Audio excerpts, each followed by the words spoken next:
Hello YouTube and welcome back to World of Warships with Wadres again. And today I am going to be discussing the 8.0 update regarding aircraft carrier rework and some of the news that's been put out recently regarding that. First off is this piece of information here. Update 8.0 postponed for 1 week, and this was introduced last week.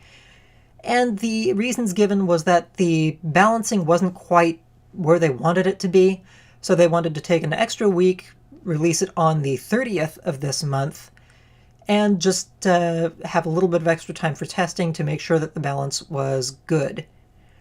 And of course, then we jump into the public test round 3, which talks about all of the changes, goes into detail a little bit, discussing HP and efficiency changes to aircraft. The torpedo bombers get a repair party as opposed to dive bombers now. And just a lot of other balances regarding AA. Some changes to the aiming time of torpedo bomber reticles, and just things that overall definitely seem to balance the AA and aircraft carrier mechanics a little bit more. So definitely things that needed attention, and definitely very good changes overall. This also includes changes to the fighter consumables on aircraft carriers and surface ships. So now you only have 4 defensive aircraft in a fighter consumable for aircraft carriers, and ships. Apparently some higher tier battleships had a squadron of 6 catapult aircraft, which was absolutely absurd. So that's been dropped down to 4, and now some that launched 4 are also getting a decrease to 3. So that definitely seems like some very helpful mechanics regarding the aircraft carriers themselves. Finally, we get into this piece of information, which was just posted today, regarding how to use the new aircraft carrier scheme. And starting off, they talk about how you control your aircraft, or select your aircraft type for that matter. It's basically the same as choosing your ammo loadout on a surface ship, and your control scheme for the aircraft is also the same in that regard, with the ability of using your mouse when you're in an attack run for more fine control. Beyond that, a lot of the controls are pretty much the same. The aircraft now have a boost, which allows them to speed up or slow down more effectively to perform attack runs, and also to evade flak. So this is a nice little bonus regarding, I guess, quality of life of the aircraft carrier. It means your aircraft are less likely to just be thoroughly obliterated by the AA changes. And that's definitely something that I think aircraft carriers will enjoy. And of course, we do talk about the attack modes of aircraft a little bit, mainly that you have to take time in order to dedicate accurate attack strikes. So there's definitely going to be some interesting stuff to see there in that regard. Definitely some stuff to get used to. The aircraft carrier deck. Now this is where things get really interesting. The aircraft carriers have a set number of aircraft on the deck when the battle starts. And this is, I think, 2 full squadrons of all types of attack aircraft at the start of the match, just on the deck, ready to go. So for 2 attack runs, regardless of how much damage you've taken, you have full attack squadrons. Now, this is where aircraft carrier rearm time comes in. Now, this was one of the balance changes that was addressed earlier on in the public test round 3 notice, where they're talking about having increased the rearm time of aircraft carriers from tier 4 up through tier 8. They were just reloading too quickly, rearming too quickly, and basically able to throw away a lot of their planes without having to worry too much about losses. So they needed to revisit that and increase the amount of time it took for aircraft to actually be rearmed, replenished, so on and so forth, so that in the later stages of the battle, an aircraft carrier wasn't still operating full squadrons if they were just throwing their planes away. So yeah, that's definitely one thing to keep in mind with your aircraft carriers now. Now, granted, you're not going to run out of aircraft entirely, so you do, but in the later stages of a battle, if you're losing lots of aircraft, you're not going to have the you're not going to have incredible effectiveness in later stages if you're losing a lot of aircraft. And of course, we have the 3 aircraft types now.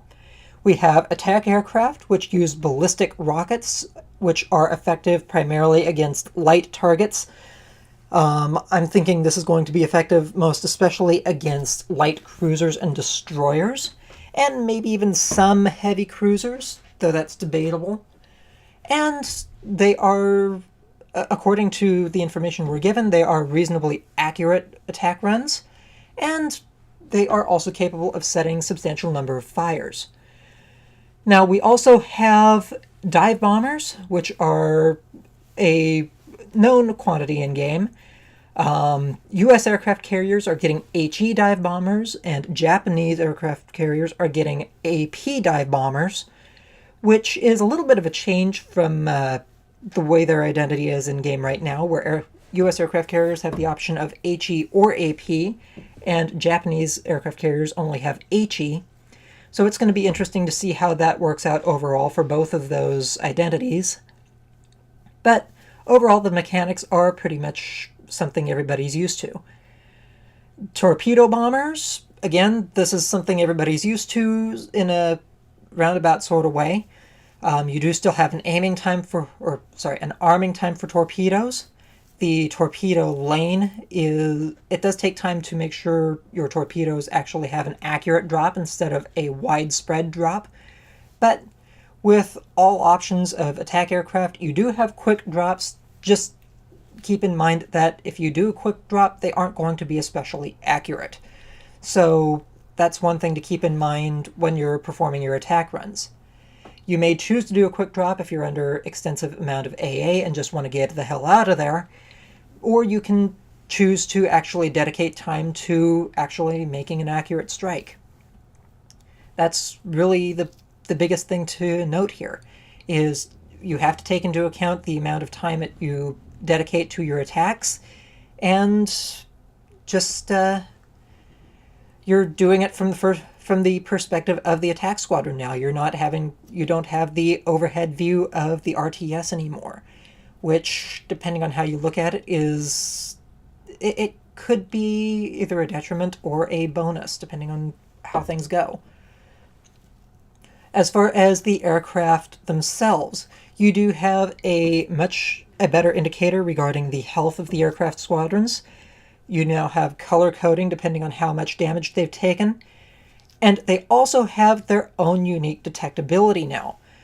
So, and another nice thing is they rely on line of sight detection mechanics. Now, this works both ways. If you do not have a line of sight on the enemy ship, they can't see you, but you can't see them unless somebody is spotting for you. So you're no longer going to have this God mode overview of the map where even if you're behind an island, you can still see a ship. But the other nice thing is, if the ship can't see you, they can't actually fire on you with anti-air either, or even choose to focus you with anti-air. So there is that nice distinctive bonus. Anti-air defenses for aircraft carriers, you do still have the standard long, medium, and short range, but how they work is a little bit different. The long, medium, short range do constant damage, but they also now have a change of flak bursts. The flak bursts are where anti-air defenses now get the vast majority of their damage. So if an aircraft carrier wishes to keep their aircraft alive longer, what they really want to avoid isn't so much the continuous damage as the flak bursts. But that's going to be down to the skill and control of the aircraft carrier player rather than the actual density of the flak bursts themselves. And of course, we have the infamous sector control for AA now, which I've heard mixed things on, whether it's good or bad. But what this does is it increases the efficiency of aircraft anti-air batteries on a selected side of the ship, but it reduces the efficiency on the other side. So you have to be much more wary of where you're focusing your AA now, and it also makes the manual AA skill relevant in the regard that it affects how long or how quickly you can switch your focused sector. So that's definitely something that's going to be interesting to work with. As far as the consumables, aircraft carriers now have a fighter squadron consumable, which they can use to summon fighters to either fight enemy fighters or to just deal with any other enemy aircraft that are in the area, like, dive bombers and torpedo bombers. So this is something that's going to be interesting to see how it works over time, because you no longer have any actual fighter squadrons that the player aircraft carrier can control to basically perform anti-air operations in that regard. And of course, ships, the catapult fighter, or now simply fighter, as apparently they're saying now, is going to have some changes as well. And the battleships and cruisers can call in anywhere from 1 to 4 fighters, depending on your tier, for a period of 30 seconds that just helps them with any incoming attack squadrons. And it looks like it's going to have some pretty decent timing regarding just cooldown and period of use. And of course, the aircraft carrier, though, the aircraft carrier fighter is a 10-minute just bubble of basically no fly zone. Not as powerful as it was before, but it definitely seems like it's going to be problematic having the fighters active for that long, especially from the perspective of wanting to do being a carrier-on-carrier attack opportunity.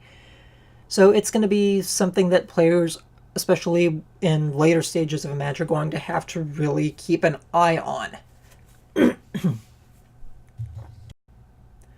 And of course, for other things, we now have an engine cooling consumable on aircraft carrier aircraft, which basically just affects the duration of their boost runs. So yeah, it's definitely something that I could see being a good thing regarding just getting to target quickly and so on and so forth. And of course, as mentioned in the 8.0 Round 3 test update, the torpedo bombers now have a repair consumable, which makes their quality of life a little bit better and ensures their ability to reach targets more effectively. And of course, we have the DFAA consumable, which now the primary change is that it improves the effectiveness. I mean, that really hasn't changed overall, but what is a major change is that it no longer has the potential to scatter attacks launched by attack aircraft. This is something that is also mirrored in the attack fighter consumables, which also do not scatter the attack runs. So overall, definitely quality of life improvement for aircraft carriers in that regard, in that they don't have to worry about dedicating extensive amounts of time to this perfect attack run only to have it scattered at the last second because somebody decides to throw up a fighter squadron or pop DFAA. And of course, we also have the map control of aircraft carriers when you are in control of a fighter squadron, which is one of the controversial changes here, in that when you are operating your air squadron, you no longer have the ability to directly control your aircraft carrier, to include consumables. All consumables for the aircraft carrier hull itself are automated. So you no longer have the ability to directly control your aircraft carrier if you wish to perform attacks, which is basically your entire role as an aircraft carrier now. So Yeah, this is something that people have been kind of calling foul on from the start, and I still think it's something Wargaming may have to revisit somewhere along the way, at least give players the option to switch between automated or manual, but whether or not they do is another matter entirely. Now, the other thing with the automated consumables being mentioned is that the repair party, the flooding fires, so on and so forth, if the aircraft carrier gets hit with one fire or one flood, it will automatically pop pop damage control, which, when you consider how long they used to be able to flood or be stuck on fire, was pretty much a bad thing. But they have reduced the amount of time that a fire can stick on the aircraft carrier down to 5 seconds. Floods is now only 20 seconds, and damage to the engine and steering gears is 10 seconds, which is a nice quality of life improvement for the aircraft carriers because it means that there's no way that they can just be thoroughly obliterated by a single wave of attack squadrons, if an attack wave even gets through their defenses at all. It also means that they are not at risk of being burned down so effectively by destroyers or cruisers as they used to be previously. And this also means that they are still going to be able to launch aircraft and whatever without having to worry about being stuck on fire for a minute, unable to defend themselves, so on and so forth. And it just makes for a pretty substantial quality of life improvement for the aircraft carriers overall. The other thing is that if your aircraft carrier is sunk by whatever means, the last squadron that you launched, provided it is still in the air, you will still have control over it, where previously any squadrons that were in the air in the RTS style, you couldn't do a damn thing with them anymore. Their last set target was where they went, or if they had not been given a target, they were just going to go wherever they were directed to last and just sit there and spin. Now, aircraft carriers have 3 minutes to drop all ordnance before their aircraft expire and disappear or just crash into the sea. So that's definitely a substantial quality of life improvement there if you're in a aircraft carrier that actually gets into high-risk situations. Now, if you are the last ship alive, obviously getting sunk is still the end game, but at least you have some chance to still do damage if you are sunk and just happen to get your last squadron up in time. Overall, I think the RTS style of aircraft carriers is still something that should be the way aircraft carriers go, mainly because that's what an aircraft carrier does in real life. They are the RTS, or real-time strategy equivalent of real-life scenarios.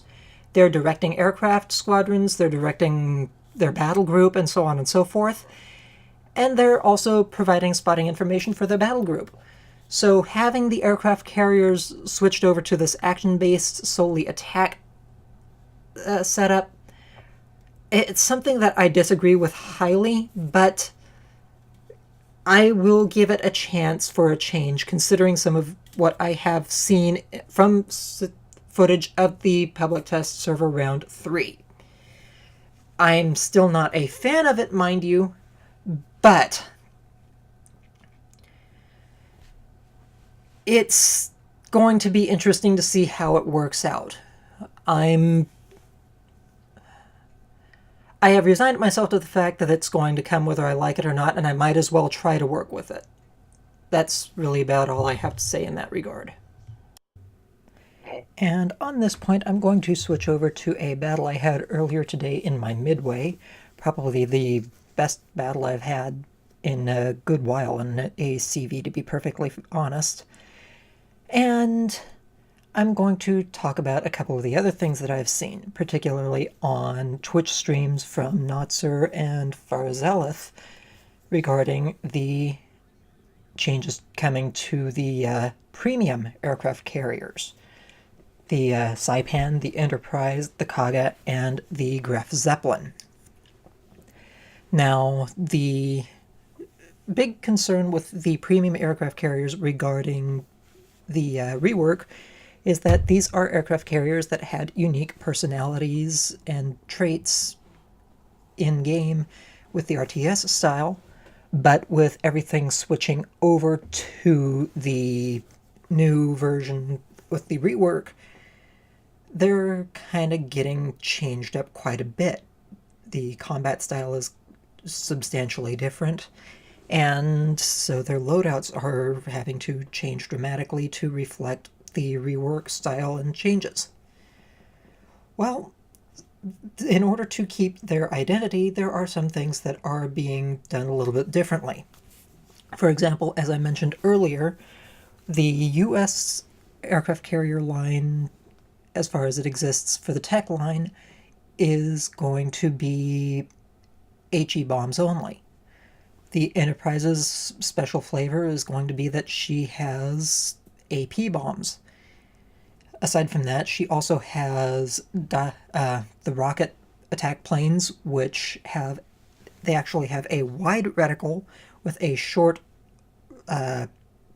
forward to back spread, which is really interesting for trying to take on destroyers, especially if you come in at them from the side instead of from behind or in front. And that's definitely something that I think will be interesting to play around with if I ever get my hands on the Enterprise. The Graf Zeppelin appears to have a interesting little gimmick in that with her very accurate AP bombs, she is going to... seems like she will excel at hunting cruisers and destroyers. Now, granted, the AP bombs aren't exactly good against destroyers, but her rocket fighters seem like they may be decent in that regard. She does not any longer have deep water torpedoes. In fact, there are no aircraft carriers as they are presently with deep water torpedoes in testing. So that is being switched up as far as the Graf Zeppelin goes. The Kaga is notably having lower tier aircraft. However, the squadron size is going to be huge by comparison to her equal tier counterparts to make up for the substantially easier to destroy aircraft. And that does make sense in just trying to maintain her strike power without actually suffering too heavily for having her lower tier aircraft. Now, the other one, and this one is actually a bit of a big deal, I think, is the USS Saipan.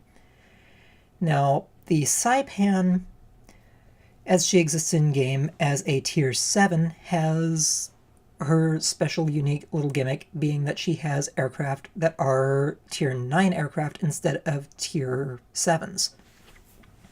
So they're more durable, but the squadron size, with exception of the...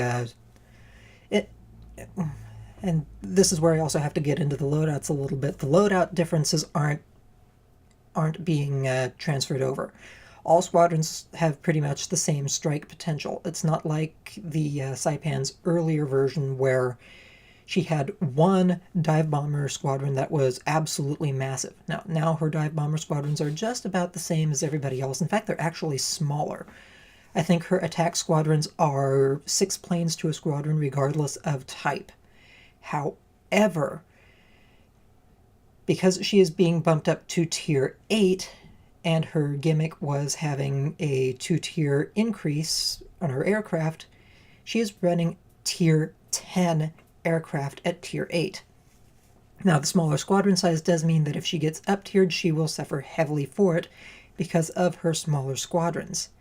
However, having Tier 10 aircraft in a Tier 8 aircraft carrier, this is something that can see Tier 6 matchmaking.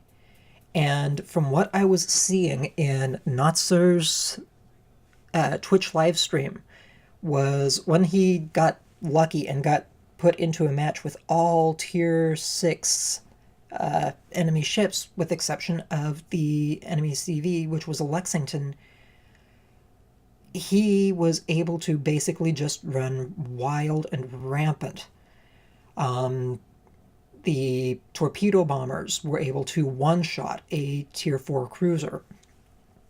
Now, granted, we are talking Tier 10 airplanes, and this is the unique gimmick of this CV. I mean, even as she was at Tier 7, she had Tier 9 torpedo bombers, and she could see down to Tier 5. So she does still have a decent amount of power in that regard. But I think it's going to be something that a lot of players are actually going to find rather fearsome if they end up against the Saipan for whatever reason, and they're bottom tier at Tier 6 versus this now Tier 8 powerhouse aircraft carrier. Now, keep in mind that she is still a Tier 8 aircraft carrier, so she can see down to Tier 6, but she'll also see up to Tier 10. And one of the things that he was very keen on mentioning, and I did notice this in his live stream as well, was that when he got placed in a higher tier match, he had substantial difficulty actually getting his strikes to target.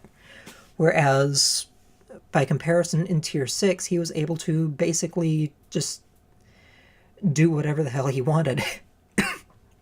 So there is going to be that to look forward to in regards to owners of the Saipan, in that they are going to have an aircraft carrier that is actually very powerful compared to her current iteration in-game. Which, I dare say, the Saipan's loadouts, as she is currently in the RTS style, really do leave something to be desired. She is not exactly the strongest, and having the 2 squadrons of 3 torpedo bombers, well, is probably her most effective squadron. But by the same token, her dive bombers are also an effective option if you're trying to look at taking out, say, lighter targets. But if she gets up-tiered, she is very easy to overwhelm. So, yeah, it seems like she's actually going to maintain her identity rather well. The other nice thing is, coming back to discussion about the Graf Zeppelin, while she may be a cruiser hunter, her AP bombs, as long as they are dropped right, are still more than effective enough against aircraft carriers, not aircraft carriers, against other battleships. So it's going to be interesting to see how her identity develops over time as well, now that the rework is going through and they can re-release her as they see fit. And I might just show interest in getting her. Anyway, that's really about all I wanted to talk about, just what I had noticed as far as the premium CVs, watching the Twitch streams, and just go over the actual patch notes. As far as the match in the background, as I said, this was probably the best match I've had in a CV in a while. Very decent earnings, no flags or anything to actually buff my earnings, and I was top of the team for a change as an aircraft carrier, and I only had to be Tier 10 in the midway to do it. And I even earned 80,000 credits for this match, which, again, is just phenomenal. And, well, of course, I am running with clan bonuses and premium camo, which reduce my actual service costs by 60%. But hey, all power aside, I'll take it. I'll definitely enjoy that. Anyway, on that note, I hope you all enjoyed the video. I hope you all found it rather informative regarding what's going on with 8.0, as well as the upcoming premium CV changes, so on and so forth. And I also hope you enjoyed watching the battle in the background while I continued talking. I do apologize for the length of the video, but I had a lot to discuss. Anyway, on that note, I suppose I shall go on ahead, let you all go, and think about everything that I've told you. Have a good one.